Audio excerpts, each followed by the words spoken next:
Assalamualaikum warahmatullahi wabarakatuh. Selamat pagi, selamat bertemu kembali dengan mata pelajaran ekonomi. Semoga kita selalu dalam keadaan sehat, bisa mengikuti pelajaran ini dengan baik. Pada pertemuan kali ini kita akan membahas materi tentang perdagangan internasional. Yang sebelumnya kita sudah membahas materi yang berkaitan dengan perdagangan internasional.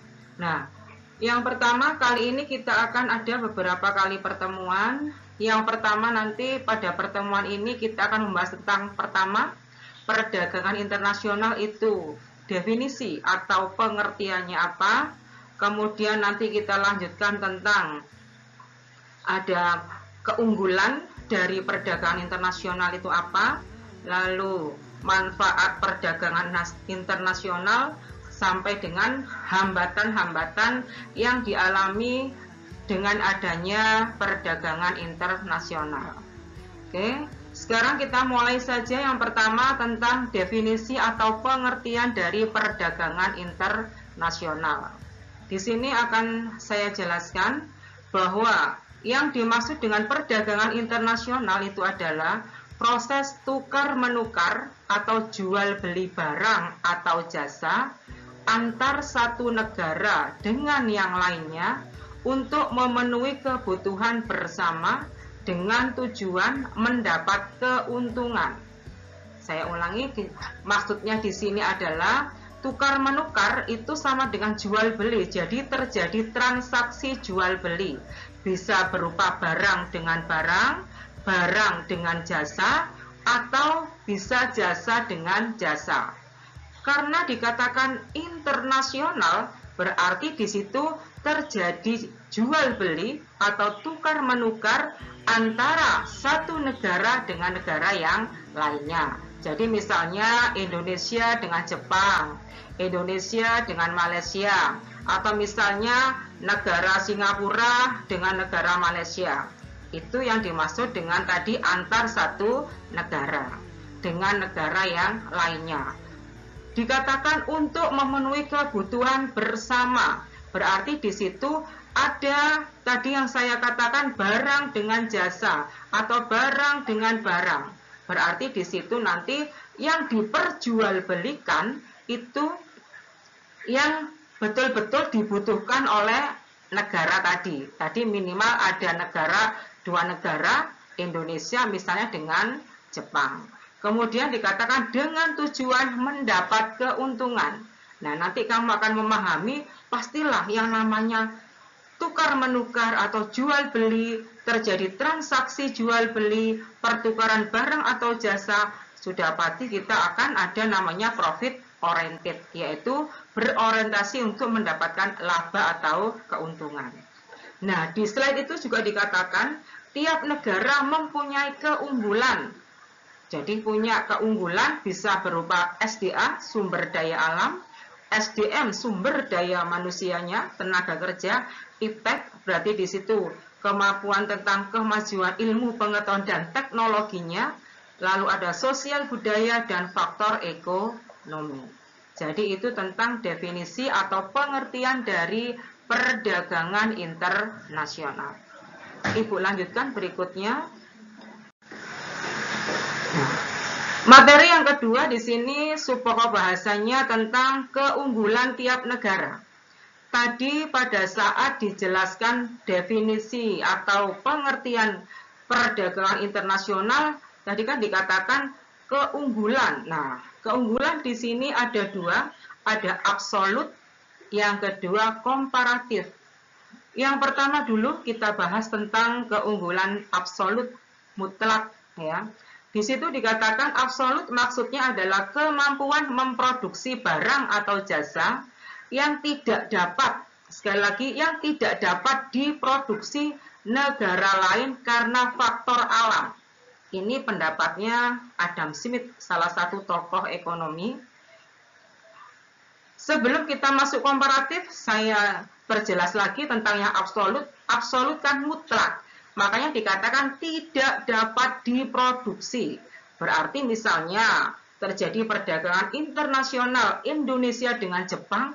Nah, Indonesia ini membeli barang atau jasa dari negara Jepang itu yang betul-betul tidak bisa diproduksi sendiri oleh negara Indonesia karena faktor alam.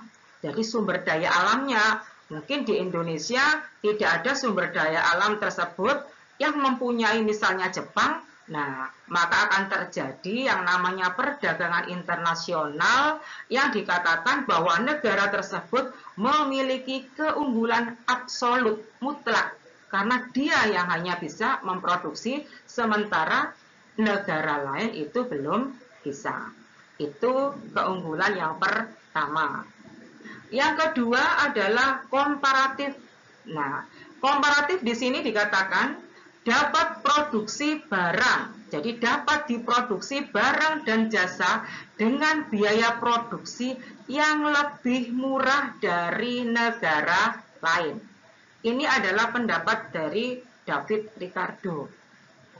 Maksudnya apa kok di sini dikatakan komparatif? Yang dikatakan tadi penjelasannya diproduksi dengan biaya yang lebih murah dari negara lain. Jadi nanti sebenarnya ada di slide berikutnya tentang contoh yang lebih dapat dipahami, tetapi di sini akan saya jelaskan dulu. Maksudnya misalnya Indonesia dengan Jepang sama-sama bisa memproduksi misalnya dari mobil. Nah, dilihat dari produksi di Indonesia dengan di Jepang, itu kira-kira biaya produksinya lebih murah yang mana? Di Indonesia itu apa di Jepang? Nah, kalau ternyata lebih murah mobil itu diproduksi di Jepang, maka itu dikatakan Jepang memiliki keunggulan komparatif. Jadi lebih baiklah kita itu membeli di Jepang daripada memproduksi sendiri. Itu maksud dari keunggulan komparatif. Yang tadi dikatakan dapat diproduksi barang dan jasa dengan biaya produksi yang lebih murah dari negara lain. Ya, itu jadi tentang keunggulan dari tiap negara dalam kegiatan perdagangan internasional. Nah, sekarang yang berikutnya ya, materi berikutnya atau sub pokok bahasan berikutnya setelah kalian sudah memahami tentang definisi atau pengertian apa itu perdagangan internasional, kemudian yang kedua tadi tentang keunggulan, kenapa kok ada perdagangan internasional dalam bentuk tadi dikatakan keunggulan komparatif dan keunggulan absolut, maka di sini kita akan membahas berikutnya tentang faktor penyebab timbulnya perdagangan internasional.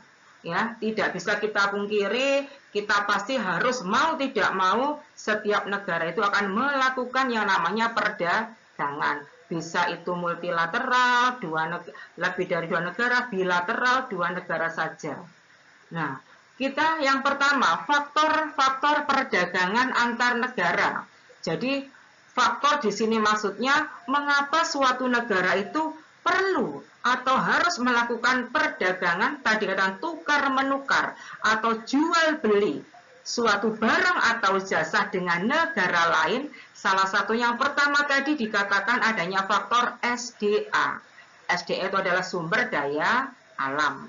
Kalian sudah tahu, kita sudah pernah mempelajari apa sumber daya alam itu. Ya, SDA itu ada yang bisa diperbarui, ada yang tidak bisa. Jadi maksudnya sumber daya alam di sini itu ada negara yang bisa menghasilkan sumber daya alam itu, ada yang tidak bisa. Nah, bagi yang tidak bisa, otomatislah akan melakukan perdagangan internasional, melakukan tadi jual beli, transaksi, tukar menukar dengan negara yang bisa memproduksi barang dari SDA yang ada. Bisa dipahami ya?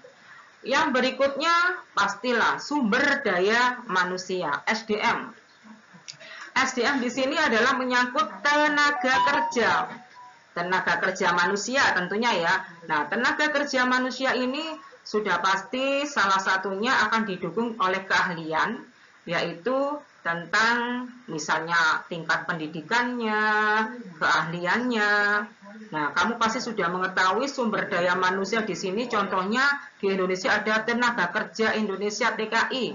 Ada tenaga kerja di sini bisa misalnya ke Arab Saudi, ke Malaysia, ke Hong Kong. Nah, itu terjadi tadi di bidang jasa ya. Kalau barang berarti kan tukar beli dalam bentuk barang. Nah, kalau sumber daya manusia ini tenaga kerja ya, itu berarti kita melakukan perdagangan internasionalnya dalam bentuk jasa. Jadi kamu sudah paham bahwa di Indonesia ada tenaga kerja Indonesia TKI tadi yang ke Malaysia, ke Singapura, ke Saudi Arabia, itu adalah maksud yang dimaksud dari sumber daya manusia. Ada juga pertukaran. Oh, Indonesia memerlukan tenaga ahli dari negara misalnya Jepang. Nah, kita bisa mendatangkan itu tenaga ahli itu dari negara Jepang. Nah, misalnya Jepang kok perlu dalam bentuk tenaga kerja Indonesia, misalnya bisa. Nah, itu dinamakan terjadi tadi tukar menukar tentang dari dalam bentuk jasa. Jadi yang pertama sumber daya alam faktornya, yang kedua sumber daya manusia, yang ketiga sosial budaya.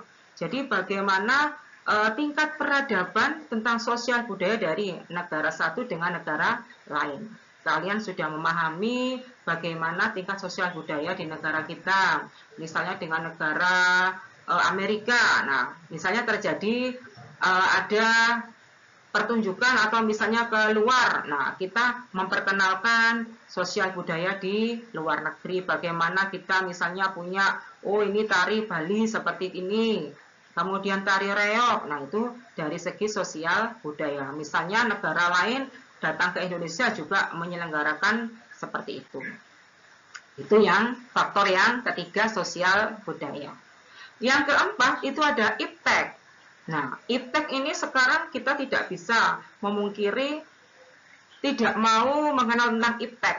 Jadi tentang kemajuan ilmu pengetahuan dan teknologi. Ini mau tidak mau, suka tidak suka, berarti kita harus sekarang bisa memahami, bisa menggunakan iptek tersebut. Karena tanpa ada kemajuan iptek, maka perekonomian suatu negara itu bisa tertinggal. Jadi adanya kemajuan iptek ini misalnya di bidang otomotif, ya, di bidang misalnya permesinan. Nah, itu sekarang itu sangat dibutuhkan. Misalnya kita, wah di Jepang itu punya penemuan iptek tentang apa? Nah, misalnya dulu kalau di sawah cuma kayak gitu, apa namanya, mencakul. Nah, kemudian ditemukan di sana misalnya mesin yang cepat kalau misalnya panen, ya panen dengan tenaga manusia. Tapi kemudian dengan kemajuan iptek, suatu negara menemukan alat supaya cepat merontokkan padinya. Nah, itu berarti bisa terjadi jual beli atau tukar menukar tadi, perdagangan internasional yang disebabkan dengan adanya faktor iptek. Ya, ini pasti cukup banyak sekali. Ya, kita misalnya komputer dan lain sebagainya. Misalnya kita Indonesia belum bisa sendiri, maka kita bisa mengimpor dari negara lain dalam bentuk kita melakukan perdagangan internasional. Lalu di situ yang terakhir ada faktor ekonomi. Ya, sesuai dengan mapel kita ekonomi, maka di sini memang negara itu harus melakukan kegiatan perekonomian. Nah, faktor ekonomi di slide itu ada 3 macam ya. Yang pertama upah dan biaya produksi. Nah, di situ berarti upah itu juga mempunyai andil. Begitu juga dengan biaya produksi, biaya untuk menghasilkan barang dan jasa tadi, itu menjadi salah satu penyebab terjadinya perdagangan internasional. Kalau upahnya itu lebih rendah, biaya produksinya bisa ditekan seminimal mungkin, otomatis barang yang dihasilkan akan lebih murah. Maka kita akan mencari barang tersebut. Negara mana yang bisa menghasilkan itu? Kemudian yang kedua dari faktor ekonomi itu adalah harga barang. Nah, otomatis kalau upah tenaga kerjanya itu bisa lebih murah, biaya produksinya bisa ditekan seminimal mungkin, otomatis akan berefek, berpengaruh terhadap harga barang, yaitu harga jualnya. Harga barangnya akan lebih murah.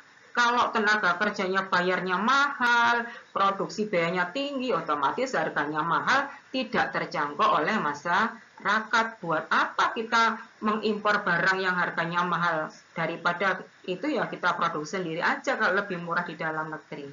Itu ya maksudnya harga barang. Yang ketiga, selera konsumen. Ini sudah pasti. Sudah tadi upahnya sudah ditekan, biaya produksinya rendah, harganya akhirnya menjadi murah. Tapi kalau barang yang diproduksi tidak sesuai dengan selera konsumen, maksudnya selera itu berarti yang dibutuhkan oleh masyarakat, ya percuma saja. Jadi tetap supaya perdagangan internasional itu bisa terjadi, maka salah satu penyebabnya juga dari faktor ekonomi itu juga dikaitkan dengan selera konsumen. Jadi apa yang dibutuhkan oleh masyarakat. Jadi itu tadi tentang faktor penyebab timbulnya perdagangan internasional. Ada beberapa faktor, yang pertama tadi SDA, sumber daya alam, yang kedua sumber daya manusia, yang ketiga sosial budaya, yang keempat iptek, dan yang terakhir faktor ekonomi. Kita lanjutkan yang berikutnya tentang manfaat perdagangan internasional. Jadi kalau kita berpikir tadi sudah tahu definisi, sudah tahu tentang macam keunggulannya, lalu tentang faktor-faktornya. Nah, pasti kita akan bertanya, buat apa ya negara itu antara yang satu dengan yang lain perlu melakukan perdagangan internasional? Kenapa nggak kita sendiri aja dalam negeri? Nah, kita bahas ada beberapa manfaat perdagangan internasional. Yang pertama, memenuhi kebutuhan dalam negeri. Nah, ini sudah jelas ya, memenuhi kebutuhan dalam negeri. Jadi suatu negara melakukan perdagangan internasional, yaitu melakukan transaksi jual beli atau tukar menukar barang atau jasa dengan negara lain itu dalam rangka untuk memenuhi kebutuhan masyarakat dalam negeri, masyarakat negara yang bersangkutan atau negara tersebut. Yang kedua, menciptakan spesialisasi produk. Tadi kalau kamu masih ingat tentang ada keunggulan absolut atau mutlak dan keunggulan komparatif, maka di situ negara yang bisa memproduksi karena ada sumber daya alam, sementara negara yang tidak ada, atau negara yang bisa memproduksi dengan biaya produksi yang lebih murah, otomatis dia akan bisa menciptakan produk yang spesialisasi. Yang ketiga, meningkatkan produksi. Kemudian kalau produksi meningkat bisa memperluas pemasaran, akhirnya adalah memenuhi permintaan. Jadi produksi ditingkatkan, pemasarannya, marketingnya diperluas, gunanya untuk memenuhi permintaan dari masyarakat baik dalam negeri maupun dengan luar negeri. Yang keempat, meningkatkan hubungan persahabatan antar negara. Ya, kita kan punya misalnya ada organisasi ASEAN, ya. Di situ misalnya ada organisasi yang WHO, atau misalnya lagi tentang masyarakat ekonomi Eropa MEE. Nah, di situ dengan adanya kegiatan tukar menukar atau jual beli, yaitu perdagangan dengan antar satu negara dengan negara yang lain, otomatis akan terjadi hubungan persahabatan, bisa meningkatkan hubungan persahabatan, lebih baik lagi antar negara. Yang kelima, mendorong kemajuan iptek. Nah, mendorong kemajuan iptek tadi kan ada salah satu faktornya tentang iptek. Nah, supaya dengan mendorong kemajuan iptek ini bisa menghasilkan barang berkualitas yang bagus. Jadi di situ dengan kemajuan iptek, produk yang dihasilkan itu diharapkan kualitas menjadi lebih baik karena ada teknologi yang lebih canggih lagi.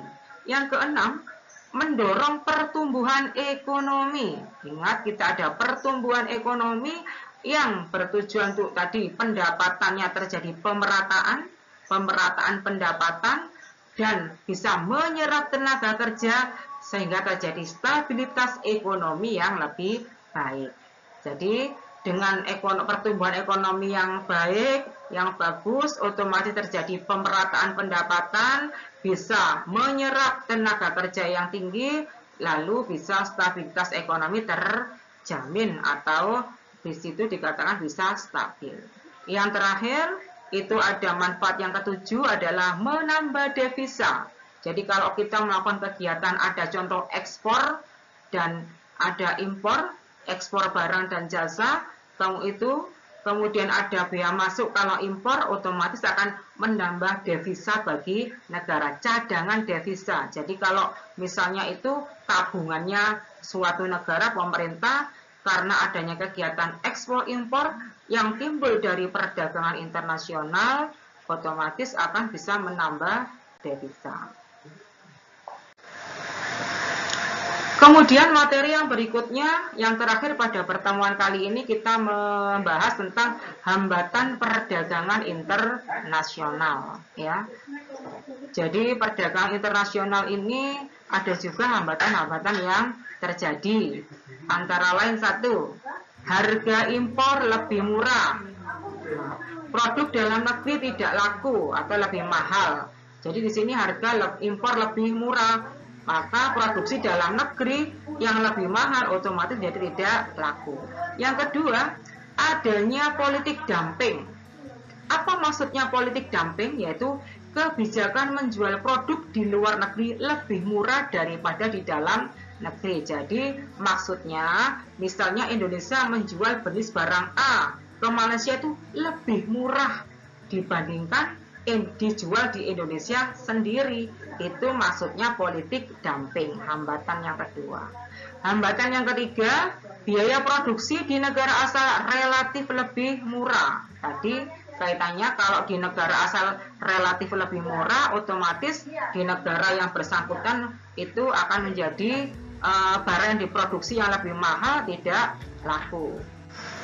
Yang keempat, hambatan bea masuk yang tinggi tadi. Jadi kalau kita mau mengimpor, otomatis nanti ada bea masuk yang tinggi, itu juga menjadi hambatan. Yang kelima, kuota ekspor dan impor. Jadi ekspor dan impor itu juga ada batasannya, ya. Pemerintah itu pasti akan ada pembatasan berapa yang boleh diekspor, berapa kita harus mengimpor, tidak semaunya sendiri. Keenam, perbedaan mata uang antar negara itu juga menjadi hambatan. Misalnya kita nanti pakai rupiah dengan misalnya pakai dolar, nah itu kan ada perbedaannya, 1 dolar berapa rupiah, itu bisa juga menimbulkan hambatan. Yang terakhir, yang ketujuh, kualitas sumber daya yang rendah. Nah, sumber daya berarti di sini maksudnya sumber daya manusianya, itu juga menjadi salah satu penghambat dari adanya perdagangan internasional.